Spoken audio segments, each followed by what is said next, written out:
Mes chers compatriotes, c'est avec une grande amertume que je m'adresse à vous, car aujourd'hui, nos localités d'origine situées dans le département de Bakel sont complètement coupées du monde. Ils sont aujourd'hui rayés de la carte du Sénégal à cause du débordement du fleuve Sénégal. Cette situation qui était prévisible, parce qu'il y a de cela quelques semaines, le barrage de Manantali avait prévu des lâchers d'eau, mais aussi la météo avait prévu le débordement des fleuves qui sont le fleuve Sénégal et la Falémé. Aujourd'hui, il n'est pas possible de joindre des localités comme Koungani, comme Yafera, comme Golmi, comme Arundu, comme Balou, jusqu'à Kidira. Toute cette partie du Sénégal oriental est coupée du monde. Malheureusement, aucune autorité, aucune, je dis bien, n'est venue au chevet de ces populations. La plupart d'entre eux vivent dans les écoles. Les élèves ne vont plus à l'école pour étudier parce que les populations sont chassées de chez eux. Les eaux ont pris les localités, les villages.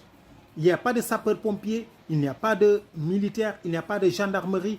Personne n'est au chevet de ces populations. Seul le maire de Balou, Cheikhna Kamara, est entre les localités à bord d'une pirogue.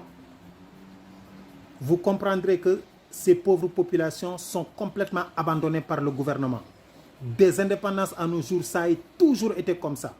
Ces pauvres populations n'ont jamais été considérées par le gouvernement sénégalais des indépendances à nos jours. Et aujourd'hui, c'est pire encore. C'est pire aujourd'hui. Ce qui est déplorable. On dirait que nous ne sommes pas des Sénégalais. On dirait que nous ne sommes pas des citoyens à part entière.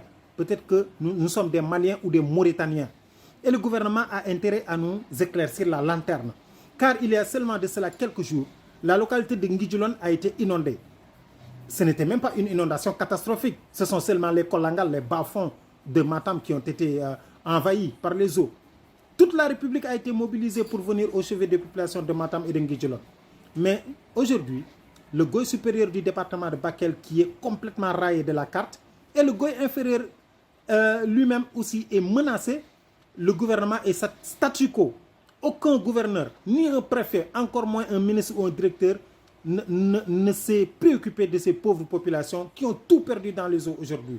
Seul le maire Cheikhna Kamara que vous voyez dans les images est en train de sillonner ces localités-là. On s'approche des élections législatives. Les hommes politiques vont encore venir sillonner toutes ces localités pour gagner les voix de ces pauvres populations, pour encore espérer continuer de nous gouverner de la même manière. Ça ne va pas se passer comme ça.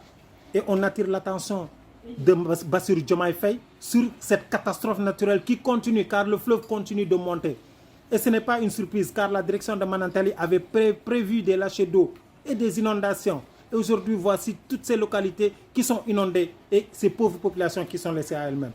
Rien dans ces localités n'a été fait par le gouvernement. Absolument rien. Les écoles, les centres de santé, tout a été construit par les pauvres populations avec l'appui de leurs émigrés.